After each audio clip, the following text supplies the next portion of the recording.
A farmer named David was closing up his barn one cold evening when he heard a weak, whimpering sound coming from the corner, and when he shined his flashlight, he found a tiny wolf pup, barely alive, with a badly injured leg covered in blood.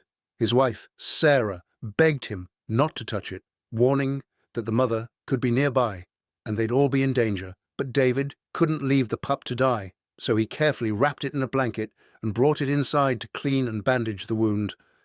For 3 days the pup stayed in their barn recovering, and David would sneak out to feed it milk and check on its leg, while his wife watched nervously from the window. On the third night, David decided the pup was strong enough to return to the wild, so he carried it back to where he found it and gently placed it on the ground, watching as it limped away into the darkness. That same night, at exactly midnight, David and Sarah woke up to the sound of something surrounding their house, and when David looked out the window, his blood ran cold because dozens of glowing eyes were staring back at him from the darkness.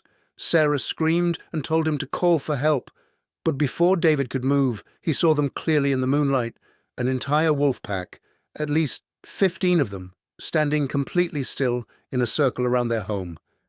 David's heart was pounding as he slowly opened the front door, expecting the worst. But what happened next left him speechless because the wolves weren't there to attack. The alpha wolf, a massive grey beast, slowly walked forward and dropped something at David's feet, then backed away. David looked down and couldn't believe his eyes. It was a freshly hunted deer, enough meat to feed his family for weeks. One by one, each wolf in the pack approached, bowed their head slightly toward David, and then disappeared back into the forest. The little pup he had saved was sitting at the edge of the property with its mother, and as they locked eyes one final time, David understood that the pack hadn't come for revenge. They came to say thank you.